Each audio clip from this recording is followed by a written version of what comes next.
So welcome to a new episode of the On the Table podcast. I'm excited for this one because it's a really important question.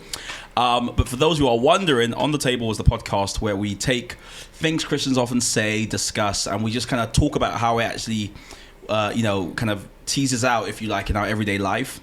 And today we're discussing Christianity and politics. What political party should we be supporting as Christians? Really fascinating. But before we go there, we've got a game. Okay. Let's go. You excited about the game? I'm excited. You love games, don't you? I love games. Yeah? It's not actually a game, it's just a question. It's an icebreaker. And essentially, it's going to be this or that, or would you rather, essentially. So I'm going to say two things, and you're going to decide which one you would rather be. So you both go to church, yeah? Yeah. Good. You're in a church. Would you rather be in the ushering team? Sorry, our producer sent us, but I forgot. Would you rather be in the ushering team or the welcome team? That's the question for today. I think I'm quite good at welcoming people, so I'd rather be in the welcome team. How do you know you're good at that? I think I have a very inviting smile. Aww. And it works, so I'd rather be in the welcome These are a team. lot of claims you're making. I'm just wondering how you found out that this was the case. Can you not see? What about you, Sharon? I think I'd be in the ushering team, specifically head of usher, Whoa. because I know that my leadership skills are on point. I can put people in their places, and if you want to act up, I got you. So, do we really need ushers? This is what I've always wondered. Mainly because if we're honest, we can all find an empty seat. I mean, no? Not if they're like clustered like everywhere. You know how people don't like fill from the top and all that. Yeah. It's a big... I think it's a bit stretched. I can't lie, especially when ushers. I think. Sorry if you're an usher, but this is just my thoughts. When they they just so dramatic. They will be in the front. It's like, chill out. I could find an empty seat. But I think they are needed because, again, like what you said. Some people, they just sit at the back. Like, we're not starting from the back to the front. Let's go in a chronological order. So they're more about people. They're organizing. Like, every day we organize. Yeah. Okay. I if I had to pick, I would love to be part of the welcome team, but I cannot lie. I also think no one's that happy all the time, and so in the welcome team, I think it encourages lying to be because you have to always be like, hey, welcome, and you're not that happy to see me. Come on. Yes, maybe the first 10 people, but after 100 people come in the church, you're not that happy. So I don't know. If I had to pick one, probably usher. Even though I don't like it, even though I think they do too much. But that's just me. Anyways, should we get into more important things? Maybe. Yeah. Let's first start by just saying who we are. So my name is Mike, and I guess my connection to this question is interesting because obviously I work in politics and media. That's sort of my job. Have been doing since I was 12. Wow. I was one of those people, didn't have a life when I was young, and here I am now. But what about you guys? What's your names? How are you connected to this question? So my name is Dalsil Masala. I studied economics at Leeds. So through economics, I've been able to learn a lot about politics. I personally used to stay away from politics and just explain what the economics says, but I think in this day and age it's very topical, so it's good to have an economist in these politics talks, and Very fair. break things out. Nice. I'm Sharon. I'm a second year politics student at King's, and I'm excited. Ooh, how's politics at King's going? It's lovely. Like, it's challenging, but I enjoy a challenge. I like to be intellectually stimulated, and looking at politics and just how things play out within society is really a passion of mine. So yeah, well, politics has become kind of a big thing in the last few days. Last few years, mainly because of kind of Trump in America, but also in the UK, we've had a rocky ride the last few weeks. Yeah. Who knows what will happen by the time this podcast is finished? Maybe we'll have a Honestly. new. Who knows? So I think a lot of us are thinking more and more about politics. We're thinking about what's going on. What are these people really doing? How does what they're doing affect me, so to speak? So I guess as Christians, if we just attack the question head on, like, how do you connect your Christian faith with like the political party you support or the political party you align your belief with? Because I found this personally very difficult growing up. Being black, I feel like when I was young, it was like, so you're Labour, like that's just it. And then I grew up and I was like, some of the stuff the Labour Party say and do and think, I don't think is really me, And then I became a bit more right wing, and then the right wing people say some things I'm like, so I'm not one of them. So no, I move away. So it's been quite difficult. But how have you guys navigated that? So, in terms of what party I support, at the moment I'm non-partisan, which means that I don't really have an affiliation to a party. But as you said, it's about really looking at your own values and like assessing yourself as an individual, and then seeing the correlation with another party and whether like your views align with what they're trying to promote within their party politics. So that's what I think. And so would you say, basically, it sounds like you're saying you're not for any of them? You know what? During this time, I feel like a lot of people they're focusing on personality politics and party politics. But for me, it's about like the policies that are introduced and what the party stands for. So I kind of like to take different policies from different parties and like amalgamate that together, and that's what forms my views. So yeah. I think my take is quite similar as well. I think I used to associate with Labour quite a lot, simply because that's essentially all I knew. But then when I started to think about how exactly can we create wealth in the country, that's when I started to think a bit more deeply. And I'd say I also don't necessarily stick to one party. I kind of just look at everybody's and see which one makes more sense. But yeah, essentially I look into what policymakers are actually saying, and how are they going to create wealth and distribute that wealth also. Because I think as Christians, it's important that we think about how is wealth being distributed equally, so that the poor and everybody else gets an equal share of that pie. Yeah, I hear that, but I kind of think you guys are answering the question though.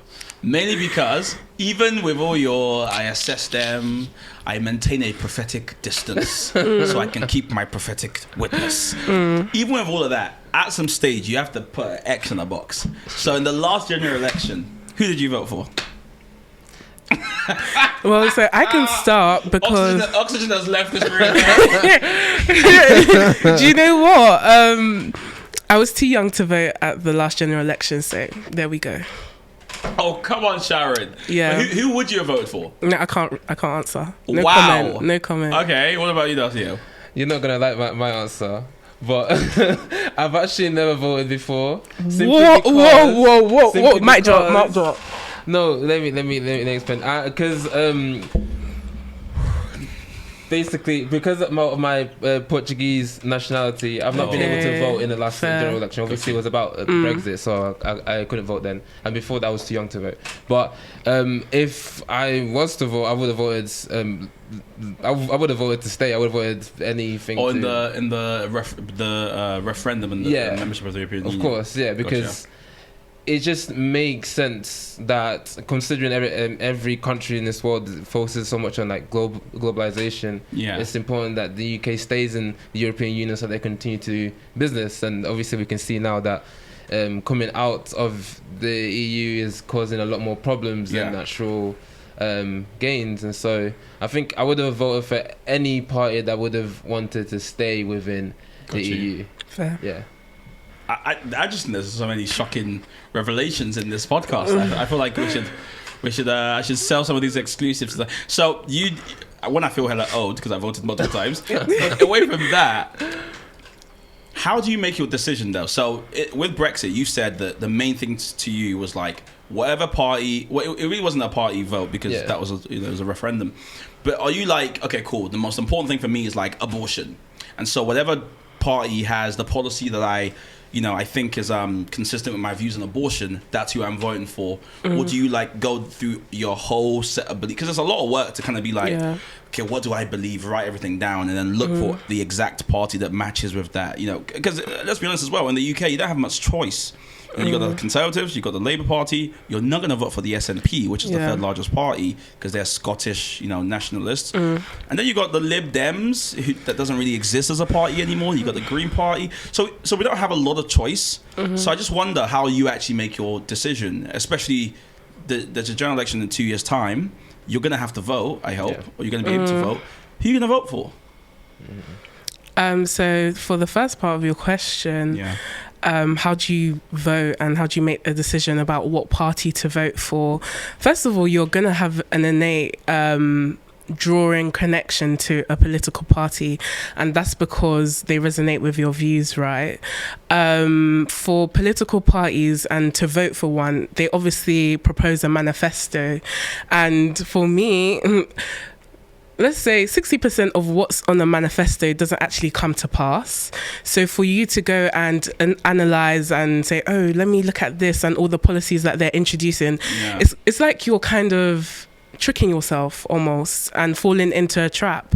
But nonetheless, I would look at their manifesto, look at what they stand for in general, and say, okay, this is the party that I want to support and vote for. Yeah. And you're not willing to say what party that is or why? As I've said, non-partisan. That's it. No. I get that. I get that. But I just wonder if you have a perspective about what. Do you think? So I think America's a lot kind of more stark, the differences. You got really big differences between between the Republicans and the Democrats. There's a major difference. Whereas in the UK, there is a lot of overlap. There's a lot of overlap, right? So it's harder. But like, if you got a party that advocates like a certain set of beliefs and groups and stuff like that, that's not really consistent with like the Christian way of life, so to speak, would that be enough for you to go, I don't care what else their policies are, because of their stance on say abortion or the legalization of drugs, like based on those kind of things, I just can't vote for them? Would you ever do that? I think in regards to what you're saying, you said inconsistent with the Christian view. Yeah. I feel like that in itself is subjective. What appears to be Christianity differs from each individual, right?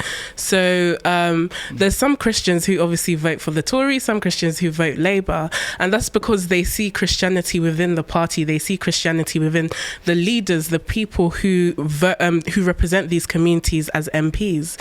So I would say we would have to define what Christianity is to each individual first before we go about like tackling your question. Yeah, fair enough. I think can I talk about how I would have voted before? Yeah, of course. Okay, so I think how I would have voted before, I would have probably voted Labour, simply because coming into the UK as a immigrant, I've seen how essentially the Conservative Party, they're just against us basically, and so I think any way that the Labour Party would then advocate for immigrants to have a bit more, I don't know, more just essential freedom in this country, that's what I would have voted for. And I think also because of the struggles that I've seen of black people in the UK, I think I would have also looked at what parties are kind of advocating for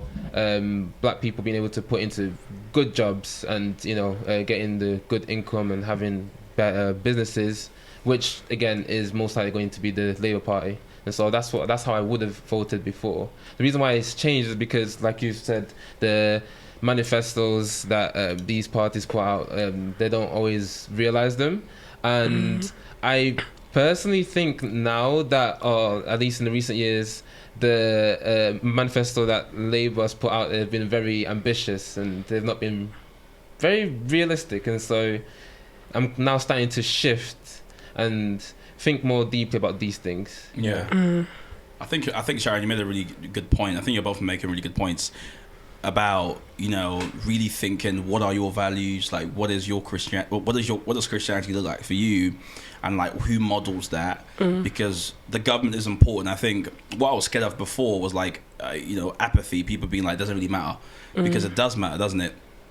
And I guess some of the things I think about is, you know, politics is a big word, and for a lot of people, you know, they think about party politics, but of course there are so many different levels of government or governance, you know, in society. You've got local government, right? In your local neighborhood, you literally can be part of the council, you can be part of neighborhood wards, neighborhood watches, you can be part of changing what day the bins get kind of collected, or the fact that in Croydon they don't recycle, you know. Eek. You know, sorry, someone from Croydon Council might be watching. I appreciate your work. thank you for your service. But like, you could do that. You could get involved with like pressure groups. You can volunteer for charities. Like, all of these things are political. But I guess people just think about, you know, ticking a box, you know, in the general election, which happens every 5 years. So in between those 5 years, does that mean politics just goes to bed? Sort of thing? You know what? That's what actually gets, that really is a close topic to my heart, because for me, I've always walked with the notion, if you don't do politics, politics will do you. And that means, to me at least, it's like what you study is decided by politicians. The way you conduct your life, the way you live, where you live, the cleanliness of your street is all dictated by politics.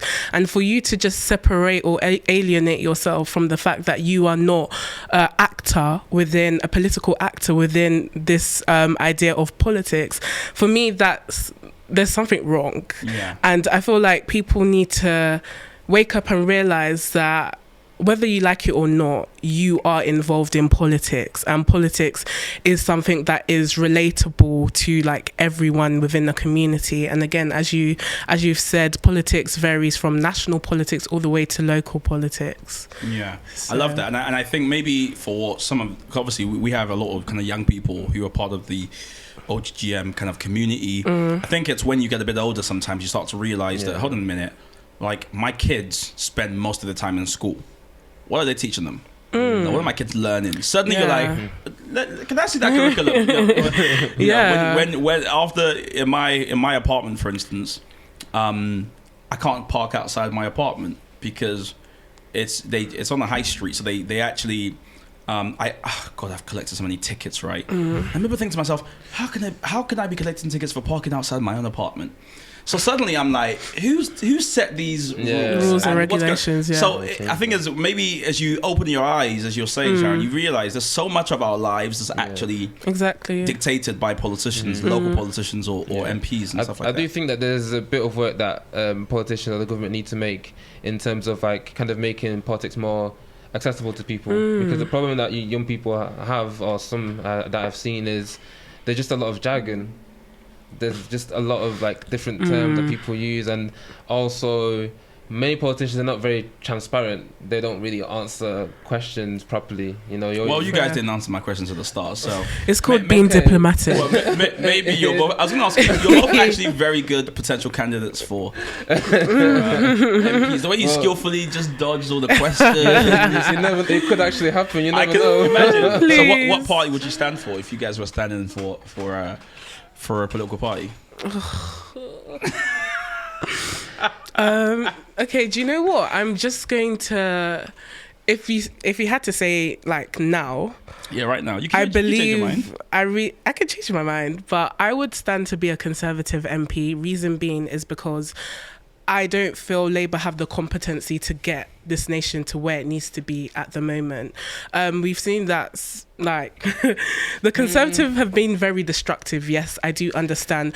But if Labour was to get us through COVID and the financial crisis we're going through, I guarantee you the consequences would have been worse than like the Conservative Party and what they've done. So I think that as Christians and even people in general, we need to understand that just because people are politicians, nobody's perfect, right? Yeah. We don't have the perfect policy. The world is changing every day. So if things backfire in a political sense, know that it's not only due to like the PM's fault or the party's fault, but it's just due to surroundings and society, right? So that's why I would stand, but liable to change, right? Yeah, nothing wrong with that. You were like, Yeah, I mean, you mentioned that the Conservative Party you said Labour is not competent. But I was just thinking, well, the Conservative Party have not shown competence in the past.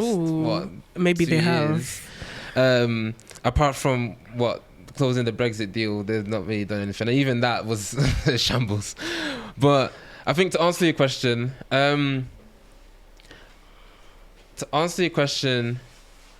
I probably would go with Conservative just because my economics. oh my gosh, does- two Conservative MPs on this. just because It's so interesting because even with all the madness we've seen, you're both like, it's mainly because rule Britannia. my economics I think reflects the right side a bit more. Fair enough. So I think that's what I would go for. But there's a lot of things that I would advocate that's different to what they've done. I think, one refreshing thing, by the way, I won't be answering the question. You should have done No, that. I was going to ask you. I love how you both. I was going to ask you. What I love is you both answered the most difficult questions, but don't the simple ones about who did you vote Please. for. Anyways, what I was going to say is, I think, and this actually is a breath of fresh air. I'm glad you both said Conservatives and you both kind of said why. Because as believers, we haven't been called to kind of separatism or I don't know the escapism. One thing Christians often do is they think, okay, cool, the world's going to spin out of control. It depends on your views on eschatology, but the world's going to spin out of control. As a Christian, let me just separate myself from the world. The kind of sacred secular divide. The world's secular. My Christian life is sacred. Let me pull away and just watch what's going on. Yeah. Now, if Jesus did that, I would be on that train. Wow. But Jesus engaged with the world. Exactly. He moved. Hebrews lets us know he was moved by compassion. Matthew does the same thing.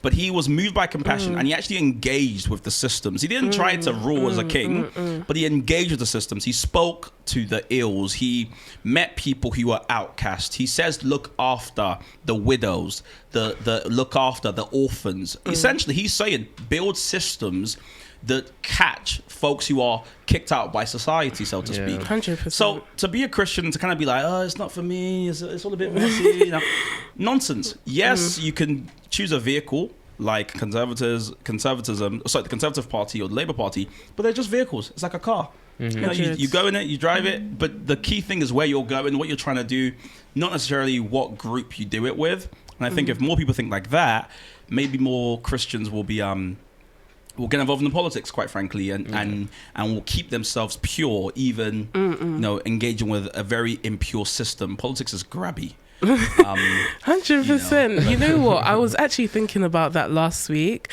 and about how secular politics requires us to strip back our religious identity in a sense. And for me, I was like, I don't want to do that. Like, I want to be religious and bring that into politics. Yeah. Again, the same reason is that God has called us to be light in the midst of darkness. Like, I want to be that light in the midst of this secular world, right? In the midst of chaos, like, we can be that peace. We can restore that, right? And I feel like as Christians, let's not limit our ability. Let's not limit ourselves in a sense that let's not think, we're Christians, let's divide ourselves from the chaos. Yeah. But let's come and be restorers of peace in that chaos. Let's make it make sense. This is why you'll get my vote. You'll get my vote. Hopefully. You're going to be Chancellor. Obviously, vote for me. You want to be Chancellor? What do you want to be? I don't want to give all the parts of that. Which actually leads to what I was going to say. Business secretary? Maybe. But how can you get involved in the chaos and not kind of, I guess, be... what's the word? Corrupted. Yeah, corrupted by that chaos. Wow. I think that is the argument for people who are kind of separate from politics, which maybe is a bit extreme, but I think there's some common ground where we can understand. Yeah, it's a much more difficult question than probably we have time for. But I do think that is it. You know, but it goes beyond politics, because every day you walk into a secular company and you have to keep yourself pure. You know, and you know, in a way we have an answer, because someone did ask in Psalms, how does a man keep his way pure? And you know, there's an answer given. But more generally, you know, it's being rooted in community. It's being part of a local church and, you know, kind of a Christian assembly, so to speak. Yeah. Going there frequently to refresh, to draw strength, and then stepping out, if you like, into the world to change it. Because that's what we're being called to do, right? Yeah. Exactly. But it all starts from where you're plugged, where you're based, and stuff like that. I wonder if you guys had any last points. Yeah, I was literally going to say to your question, you said it's a difficult question, but for me personally, there's a simple answer. So how do you not become corrupted? For me, it's to stand firm in what you represent and who you believe in. Like we believe in a God who is so mighty, and he has the power to maintain your purity in the midst of like a corrupted environment. So, it's simple. Literally keep yourself pure by doing acts that will keep you pure, such as like reading the Bible, making sure like you're going to church and being active in faith. Make sure you like maintain a relationship with God and not just do religion. Yeah. So that's how I feel like you won't be corrupted. Standing firm. Yeah. I agree with that. It's easier to say principle is, you know, in action it's a bit harder, but I think I agree with what you're saying. Yeah, I love this, and I cannot wait to say I was on a podcast with the future PM and the future Chancellor. Amen. I claim it. Yeah, so I hope you enjoy that episode, guys. The conversation continues.